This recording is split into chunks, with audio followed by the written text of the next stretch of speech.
Iran અને Israel વચ્ચે યુદ્ધ દિવસે ને દિવસે વધી રહ્યું છે. ક્યાંક એવું હતું કે આ યુદ્ધ છે તે થોડાક જ દિવસની અંદર પૂરું થઈ જશે, પણ આ યુદ્ધ જે રીતે અત્યારે હાલ આગળ વધી રહ્યું છે, ડોનાલ્ડ ટ્રમ્પના જે રીતના નિવેદનો સામે આવી રહ્યા છે, એના ઉપરથી એવું લાગી રહ્યું છે કે હજી પણ આ યુદ્ધ છે એ વધારે ને વધારે આગળ વધી શકે છે અને ક્યાંક એની અસર ભારત ઉપર પણ એટલી જ થઈ શકે છે. આજે આ સમગ્ર વિષયને લઈને વાતચીત કરવી છે ને અત્યારે હાલ મારી સાથે આગાહીકાર જયપ્રકાશભાઈ જોડાઈ ગયા છે. જયપ્રકાશભાઈની સાથે આપણે છેલ્લા ઘણા સમયથી આ યુદ્ધને લઈને ચર્ચાઓ કરતા આવ્યા છે અને તેમના દ્વારા ઈરાન અને ઇઝરાયલના યુદ્ધની પહેલેથી જ આગાહી કરી દેવામાં આવી હતી.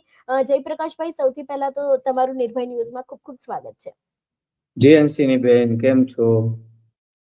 મજામાં.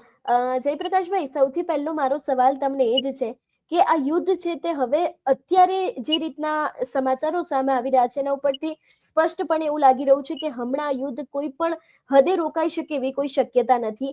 ગ્રહોના મુજબથી તમારી પાસેથી સમજવું છે કે ક્યારે શાંતિની પરિસ્થિતિ આવી શકે છે, આ યુદ્ધ છે તે થોડું ધીરું પડી શકે છે. બરાબર છે. આ યુદ્ધ છે એ ટ્રમ્પે કાલે ભાષણ કર્યું એટલે ફરી વાર શરૂ થઈ ગયું. આમ તો ચાલુ જ હતું, પણ ટ્રમ્પે કહ્યું કે જ્યાં સુધી લક્ષ્ય હાસિલ નહીં થાય ત્યાં સુધી યુદ્ધ શરૂ રહેશે. અમે સાચા રસ્તે છીએ અને આ યુદ્ધ છે એ અમેરિકાના સારા ભવિષ્ય માટે છે. અને પાછું એને આ જે પોતાની લડાઈ કદાચ લાંબી ચાલે તો એને વ્યાજબી ઠેરવવા માટે એવું પણ કહ્યું, જુદી જુદી લડાઈઓ જે અમેરિકાએ લડી છે એનું વિવરણ કરતા કહ્યું કે ભાઈ, પહેલું વિશ્વયુદ્ધ 1 વર્ષ ને 7 મહિના ચાલ્યું હતું, બીજું 3 વર્ષ ને 8 મહિના ચાલ્યું, કોરિયાઈ યુદ્ધ 3 વર્ષ ને 1 મહિનો ચાલ્યું, અને વિયેતનામ યુદ્ધ તો 19 વર્ષ ચાલ્યું, ઈરાક યુદ્ધ 8 વર્ષ 8 મહિના ને 25 દિવસ ચાલ્યું. તો આ યુદ્ધને તો હજી મારે 34-33 દિવસો જ થયા છે. એટલે એના ઉપર જે આક્ષેપો થતા હતા કે આ યુદ્ધ લાંબુ ચાલે છે ને રોજનો એમ કે લાખો ડોલરનો ખર્ચ થાય છે ને આવું બધું આક્ષેપો થતા હતા, એ આક્ષેપોનો એને ઉત્તર આપ્યો કે કદાચ આ લડાઈ લાંબી પણ ચાલે અને 1-2 હપ્તામાં તો અમે મોટો હુમલો કરવાના છીએ એવી પણ વાત કરી. એટલે યુદ્ધ તો આપે કહ્યું એમ લાંબુ જ ચાલશે એવું લાગે છે. અને પછી ઓઇલની કિંમતમાં પણ વધારો થઈ ગયો છે. પાછું બધાને એમ હતું કે યુદ્ધ નહીં ચાલે એટલે ઓઇલ ડાઉન થયું હતું, પણ પાછું વધી ગયું છે. સામી બાજુ મુત્તબ્બા જે છે અને ઈરાન લોબી છે એ પણ કે છે કે લડાઈ ચાલુ રહેશે અને અમે શહીદોના રસ્તે ચાલશું અને ઇમામ ખામેનીએ જે અમને રસ્તો દેખાડ્યો છે એના ઉપર ચાલવાનો અમારો ઈરાદો છે. વળી અમેરિકા એમ કે આ સ્કૂલ ઉપર હુમલો કર્યો ને આટલી બધી બાળકીઓ મૃત્યુ પામી ગઈ અને તમે કોઈનું સાંભળતા નહીં. મુત્તબ્બા એમ કે છે કે આપણે યુદ્ધ ત્યાં સુધી નહીં છોડીએ જ્યાં સુધી એમ કે અમેરિકાને પસ્તાવો ન થાય અને એમને શ્વાસ લેવાના પણ સાંસા પડી જાય ત્યાં સુધી. તો આ બધી વાતો જોતા એમ લાગે છે કે યુદ્ધ તો હજુ લાંબુ ચાલશે. અને તમે ગ્રહોની વાત કરી તો ગ્રહો એવું સૂચવે છે, આમ તો બેન મધ્ય પૂર્વમાં ક્યારેય શાંતિ હોતી નથી, પશ્ચિમ એશિયામાં શાંતિ ક્યારેય નથી. વર્ષોથી આપણે જોતા આવીએ છીએ. ઘડીક થાય તો સિરિયામાં થાય, ઘડીક થાય તો હિજબુલ્લાહ ને હમાસ ને હુતીનું કંઈક ને કંઈક ઊભું હોય, અને ઈરાકમાં પણ થયું. તો આમ તો એનામાં ત્યાં કઈ શાંતિ છે નહીં અને હજુ પણ શાંતિ થાય એવું લાગતું નથી. કેમ કે અમેરિકાને પણ આ બધું સળગતું રહે એમાં જ રસ હોય, કારણ કે તો જ એનું પ્રભુત્વ ત્યાં જળવાય રહે. તો મને નથી લાગતું કે આગળ શાંતિ થાય. ગ્રહો જાણે એવા છે કે 2 એપ્રિલે સવારે મંગળે મીન રાશિમાં પ્રવેશ કર્યો, શનિદેવ ઓલરેડી ત્યાં હતા અને મંગળ આવ્યા એટલે શનિ મંગળ બે ભેગા થઈ ગયા અને 11 મે સુધી ત્યાં રહેવાના છે. અને શનિ મંગળ જે ભેગા હોય ને ત્યારે પૃથ્વી હંમેશા યુદ્ધાકુળ રહે છે. કર્ક મીન મૃગ સ્ત્રીષુ શનિ ભૌમો યદા સ્થિતો તદા યુદ્ધાકુલા પૃથ્વી ધન ધાન્ય વિવર્જિતા. એટલે શનિ મંગળ સાથે હોય એટલે પૃથ્વી યુદ્ધાકુળ રહે, ધન ધાન્ય થી વિવર્જિત રહે. ત્યાં તો હવે ધન ધાન્ય ઉગશે નહીં એવું મને લાગે છે. આમે મધ્ય પૂર્વમાં તો રણ છે, પણ એની અસરો રૂપે કદાચ એવું પણ થાય, આ જે ઓઇલ સળગ્યું છે તો એની અસરો રૂપે એવું પણ બને કે કઈ ઉગે નહીં ત્યાં. અને આગળ છે એ 14 એપ્રિલ સુધી મીન રાશિમાં સૂર્ય, શનિ અને મંગળ આ 3 ગ્રહો સાથે રહેવાના છે.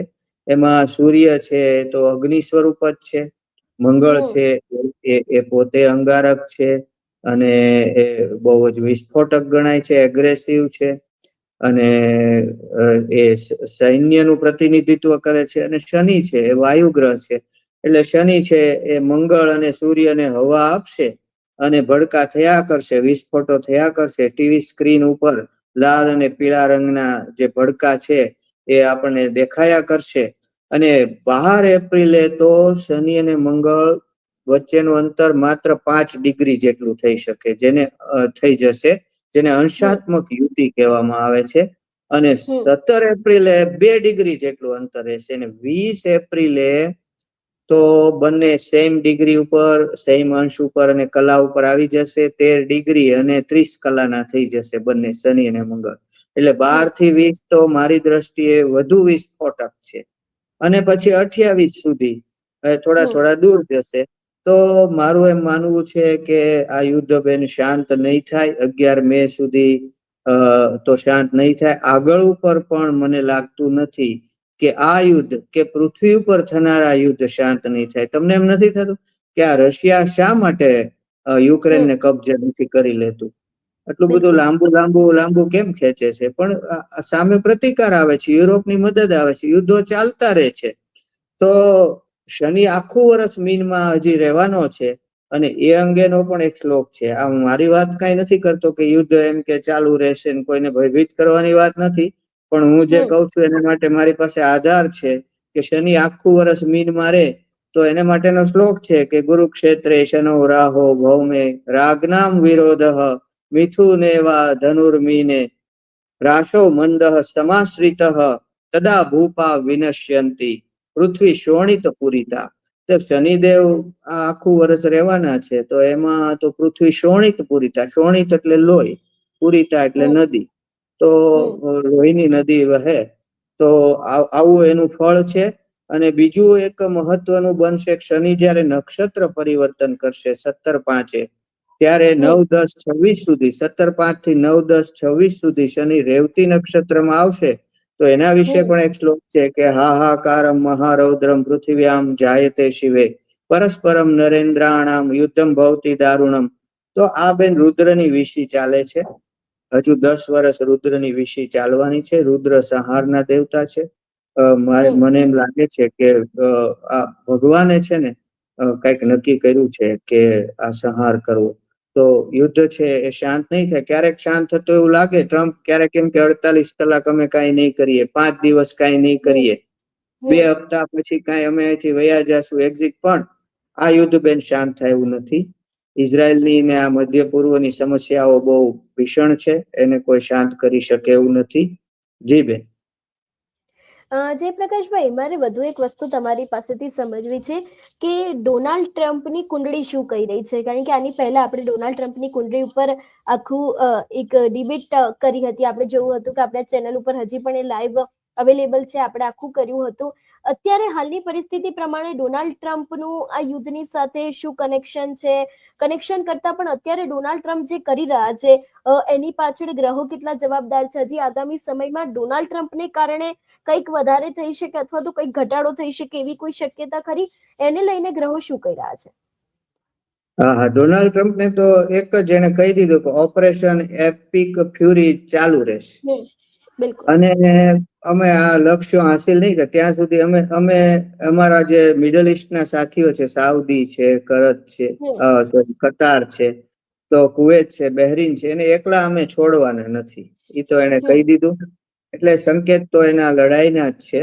હવે ડોનાલ્ડ ટ્રમ્પને મૂળ શું છે કે એનું નેચર પ્લેસમાં સિંહ રાશિ છે અને મંગળ છે, એટલે પોતે બહુ એગ્રેસિવ છે, યુદ્ધખોર માણસ ધરાવે છે. એમાં અત્યારે એની મંગળની સામે બરાબર અત્યારે રાહુ ચાલે છે, એટલે અંગારક યોગ છે. બીજું કે આ મંગળ ને શનિ જે ભેગા થયા ને એ એમની ચંદ્ર કુંડળીમાં 5મા સ્થાને ભેગા થયા અને લગ્ન કુંડળીમાં 8મા સ્થાને, એટલે એના આધિવ્યાધિમાં વધારો થવાનો છે બેન. અને ડોનાલ્ડ ટ્રમ્પની તબિયત પણ ખરાબ થઈ શકે. ડોનાલ્ડ ટ્રમ્પને કાળ સર્પ યોગ છે. કાળ સર્પ યોગ આયુષ્ય બાબતમાં બહુ ખરાબ ગણાય છે, તો વધારે કઈ કરતો નથી. પણ ડોનાલ્ડ ટ્રમ્પ ડોનાલ્ડ ટ્રમ્પને આધિવ્યાધિ બહુ વધશે. એના ઉપર આજે જ કોઈ એવું આક્ષેપ કર્યો છે કે આ ડોનાલ્ડ ટ્રમ્પ છે એ વોર ક્રાઇમ કરી રહ્યા છે. કોઈ યુએન ના બિલકુલ દેશો હા. એવો કે વોર ક્રાઇમ કરી રહ્યો છે. તો એમને ઘર આંગણે મુશ્કેલીઓમાં વધારો થવાનો છે. અમેરિકાની જે કુંડળી છે ને બેન, એમાં ધન સ્થાનના સ્વામી ચંદ્ર ઉપર આ શનિ મંગળ ભેગા થયા છે. અત્યારે ભલે એનો ડોલર મજબૂત હોય, પણ આગળ ઉપર ધીમે ધીમે ધીમે એવી સ્થિતિ આવશે કે આ ડોલરને પાડી દેવાની જે રમત છે એમાં આ બીજા ચીન ને રશિયા ને એ બધા દેશો એક સમય સફળ થવાના છે. અને એને કારણે અમેરિકાની આર્થિક સ્થિતિ નબળી બનશે. અત્યારે પણ અમેરિકામાં આર્થિક મંદી જ છે. એના ઉપર ઘણું બધું દેવું છે, આપણને નવાઈ લાગે. પણ અમેરિકાનું ભવિષ્ય એવું છે કે અમેરિકા છે એ ધીમે ધીમે ધીમે ધીમે વર્લ્ડ ઓર્ડર ચેન્જ થઈ જશે. અમેરિકા પાછું પડતું જશે અને કયા સમયે ખબર નહીં, પણ એક સમયે અમેરિકાનું ભવિષ્ય છે. ધીમે ધીમે અમેરિકા કંગાળ થઈ જશે. હા, બિલકુલ. આ જે ભવિષ્યવાણી છે એની તારીખ જે છે એ આ તારીખ છે. બિલકુલ. તો એ દિશામાં 14 જાન્યુઆરી 2008 ના રોજ મેં ભવિષ્યવાણી કરેલી.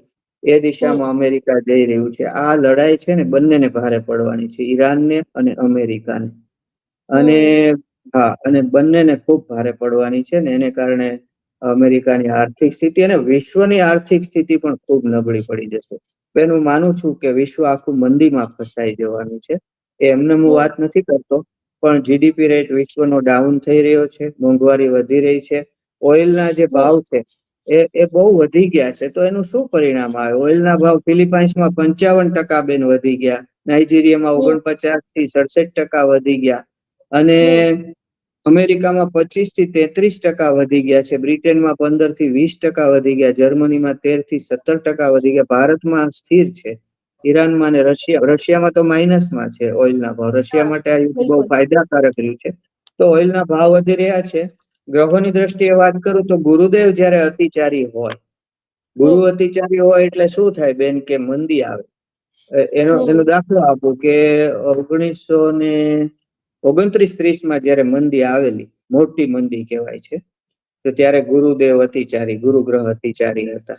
પછી આપણે નજીકમાં મનમોહન સરકાર વખતે 2008 થી 10 મંદી આવી, ત્યારે મનમોહને આપણને એમાંથી બહાર કાઢ્યા અને આપણે બચી પણ ગયા કે મનમોહને કાઢ્યા કે ઈશ્વરે બચાવ્યા.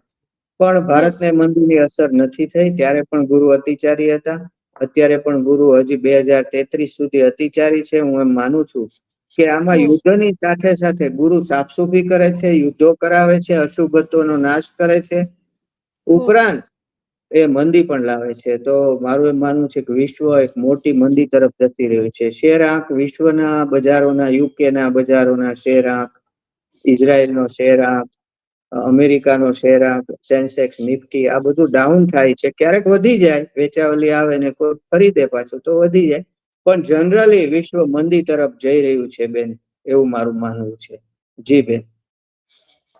જયપ્રકાશભાઈ, તમે કીધું એ રીતે કે અત્યારે હાલ વિશ્વ મંદી તરફ જઈ રહ્યું છે. મારે વાત કરવી છે ભારતને લઈને, કારણ કે બધાના મનમાં છેલ્લે એક સવાલ તો આવે જ છે કે ખરેખર માફ કરજો, આ જે યુદ્ધ વધી રહ્યું છે એની અસર ભારત ઉપર હજી કેટલી થઈ શકે છે. ઘણા બધા ઉદ્યોગો બંધ થઈ ગયા.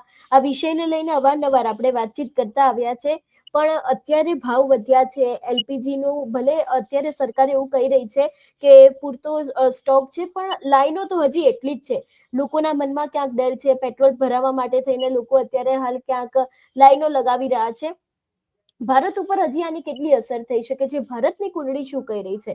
જે રીતે અમેરિકામાં અત્યારે આપણે જોયું કે તમારા દ્વારા વાત કરવામાં આવી, આખું તમે સમજાયું, એવી જ રીતે ભારતની કુંડળી શું કહી રહી છે? ભારતના યોગ અત્યારે કયા છે?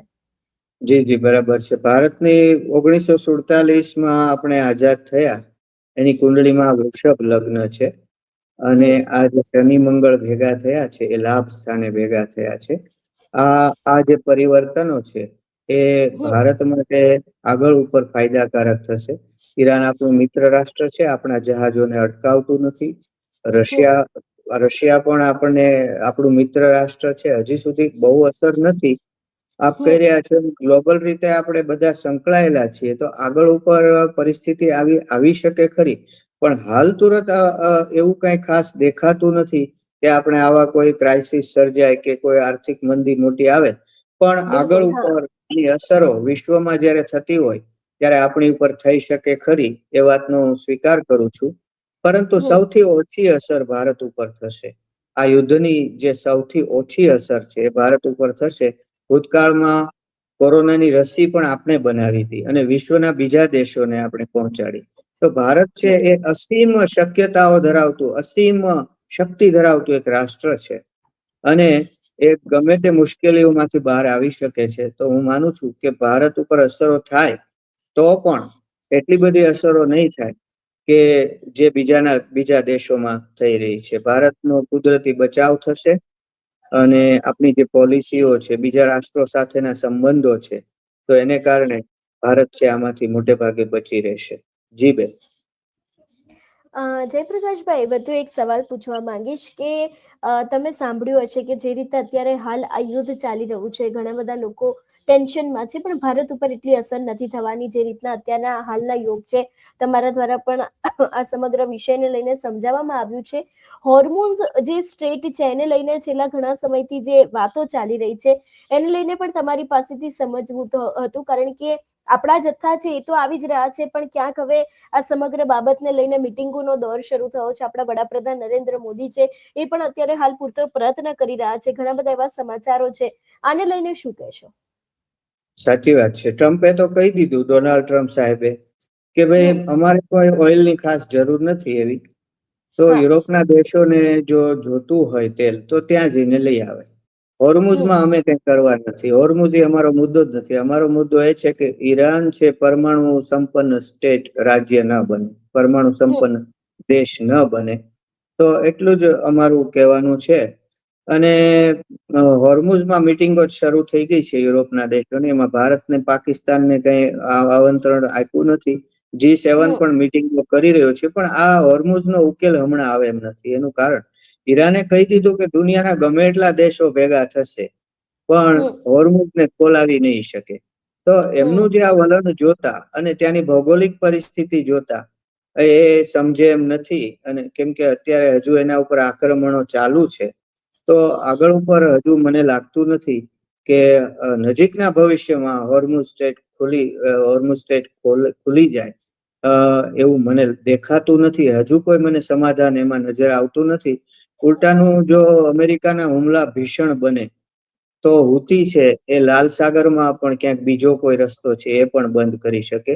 મને ઉર્જા સંકટ વધશે એવી મનમાં આશંકા જણાય છે. ઈરાન સમજે એમ નથી એવું મને લાગતું નથી નજીકના ભવિષ્યમાં. અને શનિ મંગળ ભેગા થયા છે તો આ મીન રાશિમાં ભેગા થયા છે, એટલે જળ રાશિ છે. તો ભવિષ્યમાં યુદ્ધની દિશા કદાચ બદલાઈ પણ શકે. અને કે જેમ કેટલાક બંદરગાહો ઉપર હુમલો થાય છે, તો એવી રીતે આ સમુદ્રના દ્વીપો જે 4 છે એના ઉપર ખર્ગ ઉપર પણ હુમલો થઈ શકે, સમુદ્ર ઉપર પણ લડાઈ થઈ શકે. આવું બની શકે ખરું.